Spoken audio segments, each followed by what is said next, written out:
Hello friends, नमस्कार। स्वागत है आपका गवर्नमेंट एग्जाम प्रिपरेशन चैनल में। कुछ पर्सनल कारणों की वजह से जो है वीडियो नहीं मिल पा रही है आप लोगों को, लेकिन अब जो है डेली कंटिन्यू होगा क्लास। तो ये जो क्लास है ये जो है फोर्थ सेमेस्टर के लिए है और सामाजिक विज्ञान की जो है पहली क्लास है। बहुविकल्पीय है, लेकिन जो मैं नीचे एक्सप्लेनेशन दूंगा, एक्सप्लेन करूंगा, उसमें जो है एक नंबर का जो लिखने वाला आता है, यानी कि शार्ट आंसर, ठीक है, जो वेरी शार्ट आंसर होता है, ठीक है, और अति लघु प्रश्न, यानी कहने का मतलब है, और जो लघु उत्तरीय प्रश्न है, दोनों कवर हो जाएंगे। पहले मैं प्रीवियस ईयर क्वेश्चन पर फोकस कर रहा हूँ, उसके बाद जो है जितने भी आने के चांसेस हैं क्वेश्चंस, उन पर हम लोग बात करेंगे, यानी कि पेपर पैटर्न पर हम लोग बात करेंगे। चलिए शुरू करते हैं आज की क्लास हम लोग, ठीक है। आगे बढ़ते हैं, प्रश्न संख्या 1 पे आते हैं।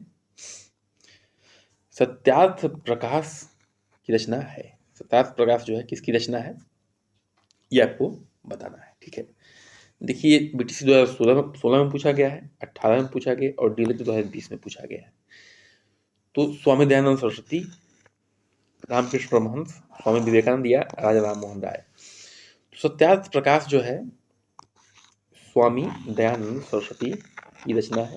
किसकी रचना है? स्वामी दयानंद सरस्वती की रचना है। देखिए, ये सत्यार्थ प्रकाश आर्य समाज की प्रमुख ग्रंथ है, जिसकी रचना महर्षि दयानंद सरस्वती ने 1875 में हिंदी में की थी, ठीक है।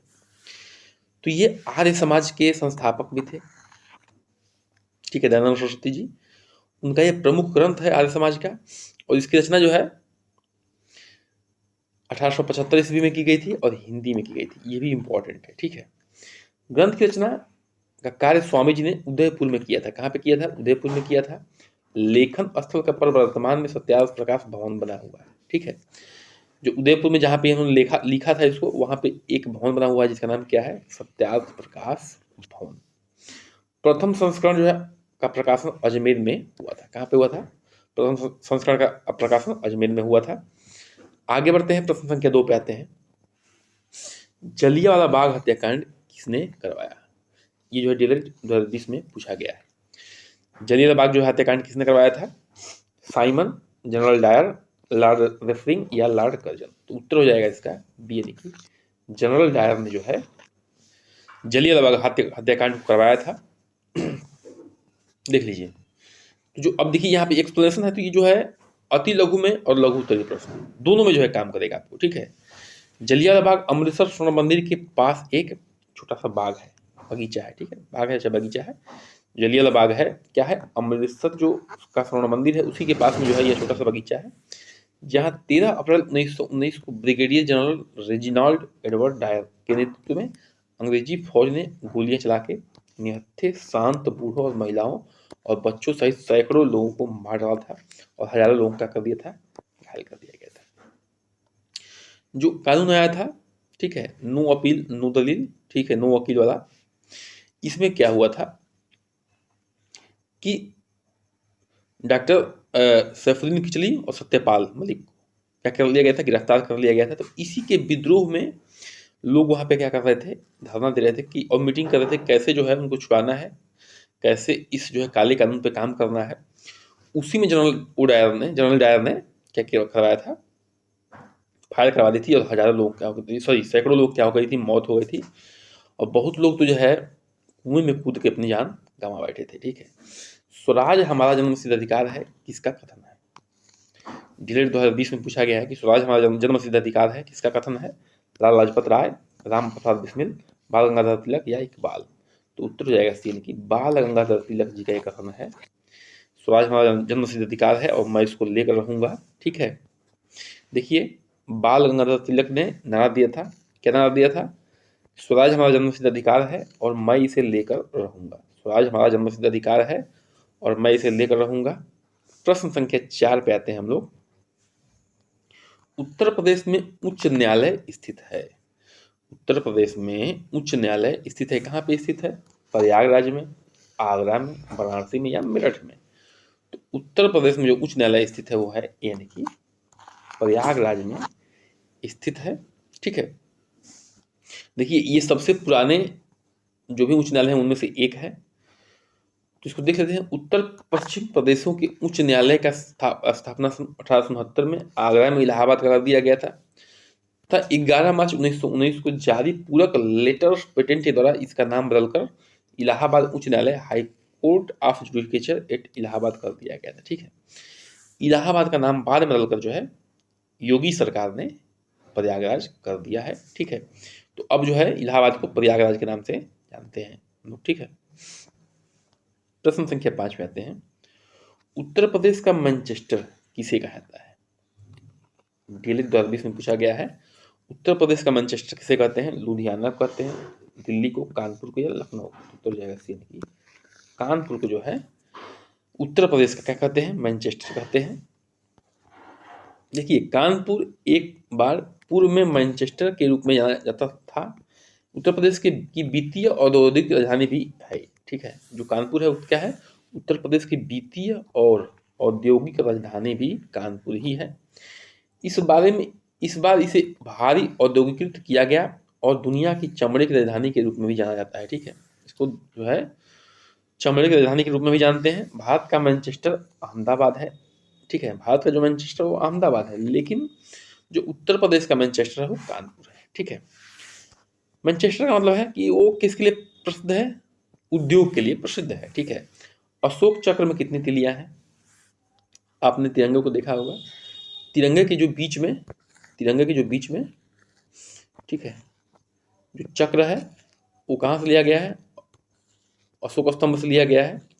ठीक है, जो ये चक्र है इसी के बारे में पूछा था कि इसमें कितनी तिलियां हैं, तो सभी को पता ही है 24 तिलियां हैं। ठीक है, कितनी तिलियां हैं? 24 तिलियां हैं। इसके बारे में थोड़ा हम लोग देख सकते हैं। अशोक स्तंभ के तिरंगे पर लिए गए अशोक चक्र में कुल 24 तिलियां हैं, जो मनुष्य के गुणों को प्रदर्शित करने के साथ साथ चहुमुखी विकास, प्रगति, निरंतरता और कर्तव्य का संदेश देती है। ठीक है, क्या करता है? 24 तिलियां हैं जो मनुष्य के गुणों को प्रदर्शित करने के लिए साथ चहुमुखी विकास, प्रगति, निरंतरता और कर्तव्य को संदेश देती है। आगे बढ़ते हैं, प्रश्न संख्या 7 पे आते हैं। प्रदूषण के प्रकार हैं। ठीक है, प्रदूषण क्या होता है? चाहे वो वायु हो, ठीक है, जल हो या मतलब कि ठोस पदार्थ हो, सबका जो है प्रदूषण में क्या होता है?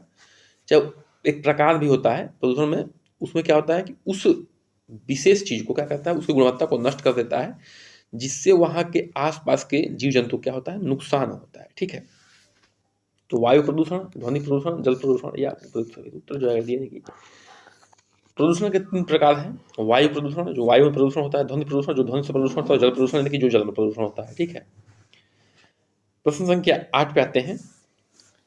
हिंदुस्तान रिपब्लिक एसोसिएशन का गठन किसने किया था? हिंदुस्तान रिपब्लिक एसोसिएशन का गठन किसने किया था? चंद्रशेखर आजाद जी ने, राम प्रसाद बिस्मिल ने, भगत सिंह ने या राजगुरु ने? तो उत्तर हो जाएगा चंद्रशेखर आजाद जी ने। ठीक है, हिंदुस्तान रिपब्लिक एसोसिएशन का गठन किया था। डीएलएड 2020 में इसको पूछा गया है। ठीक है, प्रश्न संख्या 9 पे आते हैं। 1857 की क्रांति का नेतृत्व लखनऊ में किसने किया था? ठीक है, देखिए इस पर हम लोग कई जो पिछले सेशन उस पर बात कर चुके हैं कि कहाँ से किसने नेतृत्व किया था। तो इसको हम लोग यहाँ पे देखते हैं कि लखनऊ, ठीक है, लखनऊ से जो है 1857 की क्रांति का नेतृत्व किसने किया था आपको बताना है। वाजिद अली शाह ने, तात्या टोपे ने, नाना साहब ने या बेगम हजरत महल ने? तो उत्तर हो जाएगा आपका डी यानी कि बेगम हजरत महल ने जो है कहाँ से किया था? लखनऊ से नेतृत्व किया था किसका? 1857 की क्रांति का। ठीक है, आगे बढ़ते हैं। उससे पहले जान लीजिए कि बेगम हजरत महल लखनऊ में 1857 के विद्रोह का नेतृत्व किया था। उन्हें अवध का बेगम भी कहा जाता था। ठीक है, किसका बेगम? अवध का बेगम भी कहा जाता था। बेगम हजरत महल ने लखनऊ पर नियंत्रण कर लिया और अपने बेटे को शासक घोषित कर दिया था। ठीक है, बाद में नियंत्रण तो कर लिया था विद्रोह के दौरान, लेकिन बाद में जो है अंग्रेजों ने फिर से क्या कर लिया? कब्जा कर लिया था। ठीक है, मनरेगा जो है किस सन में लागू किया गया था? मनरेगा जो है किस सन में लागू किया गया था बताना आपको। 2003 में, 2005 में, 2007 में, 2009 में? तो 2005 में जो है मनरेगा को लागू किया गया था। देखिए मनरेगा के बारे में थोड़ा सा जानकारी इकट्ठा कर लेते हैं यहाँ पे। महात्मा गांधी राष्ट्रीय रोजगार रोजगार गारंटी अधिनियम, ठीक है। मनरेगा का फुल फॉर्म क्या है? महात्मा गांधी राष्ट्रीय ग्रामीण रोजगार गारंटी अधिनियम 2005 मनरेगा में 7 सितंबर 2005 को अधिसूचित किया गया था। कब किया गया था? 7 सितंबर 2005 को अधिसूचित किया गया था। अधिनियम और अध्यादेश प्रत्येक ग्रामीण परिवार को एक वित्तीय वर्ष में कम से कम 100 दिनों की गारंटीकृत मजदूरी रोजगार प्रदान करते हैं, जिसके वयस्क सदस्य स्वेच्छा से काम करते हैं और अकुशल शारीरिक कार्य करें, ठीक है। इनको जो है 100 दिन की मजदूरी मिलती है। किनको? जो शारीरिक काम करते हैं, ठीक है, जो वयस्क हैं, जो अपनी स्वेच्छा से काम करना चाहते हैं, अपने शारीरिक यानी कि कुशल मजदूर नहीं है, ठीक है, शरीर से काम करना चाहते हैं, उनको 100 दिन जो है रोजगार दिया जाएगा इस अधिनियम के द्वारा, ठीक है, जो 2005 में आया था। 11 में पाते हैं कर्मा लोक नृत्य है। कर्मा लोक नृत्य है महोबा मिर्जापुर ब्रिज सोनभद्र, तो उत्तर हो जाएगा। कर्मा जो है सोनभद्र का लोक नृत्य है। आगे बढ़ते हैं, 12 पे आते हैं, हमारे राष्ट्रीय ध्वज की लंबाई चौड़ाई का अनुपात है, ठीक है। हमारे राष्ट्रीय ध्वज की लंबाई चौड़ाई का अनुपात क्या है? 3:2, 2:4, 5:4 या 2:3, ठीक है। देखिए लंबाई और चौड़ाई का अनुपात पूछा है तो उत्तर हो जाएगा आपका यानी कि 3:2, यानी कि अगर 3x लंबा है तो 2x क्या होगा? वो चौड़ा होना चाहिए, ठीक है। हमारे राष्ट्रीय ध्वज तिरंगे में समान अनुपात के 3 क्षैतिज पट्टियां हैं। कितनी पट्टियां हैं? 3 क्षैतिज पट्टियां हैं। वही केसरिया, कौन कौन सा है? सबसे ऊपर जो है केसरिया रंग है, सफेद बीच में है और हरा रंग का है फिर नीचे है। ध्वज की लंबाई चौड़ाई का अनुपात जो है 3:2, ठीक है। ध्वज की लंबाई चौड़ाई का अनुपात जो है 3:2 का है।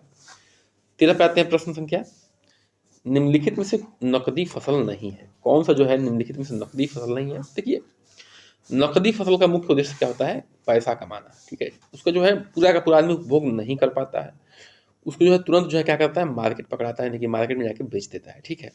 उसे कहते हैं नकदी फसल, क्योंकि उस चीज़ को पूरा उपभोग नहीं कर सकते। चाय, कपास, गेहूं या गन्ना, तो उत्तर जगह से कि गेहूं जो है देखिए नकदी फसल नहीं है, लेकिन चाय, कपास और गन्ना जो है क्या है? नकदी फसल है, ठीक है।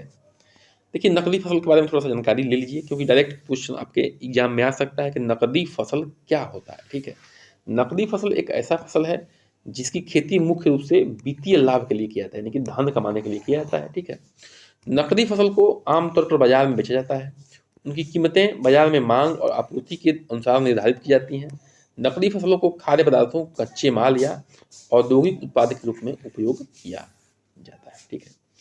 जो नकदी फसल उनको खाद्य पदार्थों, कच्चे माल या औद्योगिक उत्पादों के रूप में क्या किया जाता है? उपयोग किया जाता है। आगे बढ़ते हैं, प्रश्न संख्या 14 पे आते हैं, चौरी चौरा कांड कब हुआ था, ठीक है। चौरी चौरा कांड है कब हुआ था? 20 मार्च 1922 को, 5 फरवरी 1922 को, 27 मार्च 1922 को या 15 फरवरी 1922 को। उत्तर दिया जाएगा 5 फरवरी 1922 को जो है चौरी चौरा कांड हुआ था, ठीक है। कभी कभी 4 फरवरी भी दे देता है, तो इसको थोड़ा सा आपको ध्यान रखना है। 4 फरवरी 1922।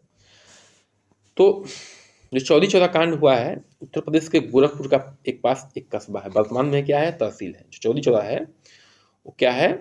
गोरखपुर में कस्बा है, लेकिन अब वह तहसील बन चुका है, जहाँ 5 फरवरी 1922 को भारतीयों ने ब्रिटिश सरकार की एक पुलिस चौकी को क्या कर लिया था? आग लगा दिया था।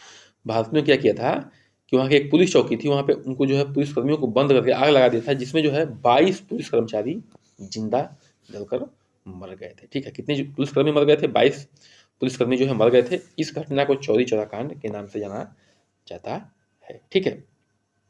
चौरी चौरा कांड कब हुआ था? 5 फरवरी 1922 को हुआ था। कहाँ पे है चौरी चौरा? गोरखपुर में है। कितने कर्मचारी, पुलिस कर्मचारी मरे थे इसमें? 22 मरे थे, ठीक है। और जो असहयोग आंदोलन है, इसी घटना के बाद गांधी जी ने उसको वापस ले लिया था, ठीक है। आगे बढ़ते हैं, प्रश्न संख्या 15 पे आते हैं। इसका तो आंसर आपको दिख गया होगा। 1857 की इस क्रांति के लिए तिथि निश्चित की गई है। कब की गई थी? 8 अप्रैल 1857 को, 31 मई 1857 को, 10 मई 1857 को या 1 जून 1857 को। तो उत्तर हो जाएगा आपका भी, यानी कि 31 मई 1857 को जो है तिथि निश्चित की गई थी, ठीक है। क्या की गई थी कि हम लोग इसी तिथि को विद्रोह करेंगे पूरे देश में। जब एक साथ विद्रोह होगा तो अंग्रेज संभाल नहीं पाएंगे और उनको हार का सामना करना पड़ेगा, मजबूरी में जो है उनको यहाँ से भागना पड़ेगा। लेकिन कुछ जयचंद निकले, पहले ही जो है इसको बता दिए कि हाँ इस तिथि को जो है विद्रोह होने वाला है, पहली बात। दूसरी बात ये कि एक दूसरे का लोग बहुत लोग एक दूसरे का मुंह देखते रहे कि अरे ये करेंगे तो हम शुरू करेंगे, ये करेंगे तो हम शुरू करेंगे, और जो है बहुत लोग शुरू ही नहीं किए।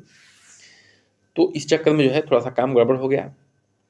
तो इतिहासकारों के अनुसार जो है 1857 के विद्रोह की योजना का बिठूर में नाना साहब और अजीमुल्ला खान ने तैयार किया था। ठीक है, बिठूर में नाना साहब ने और अजीमुल्ला खान ने तैयार किया था। उनकी योजना के अनुसार 31 मई 1857 को क्रांति के लिए निश्चित किया गया था। कब किया गया था?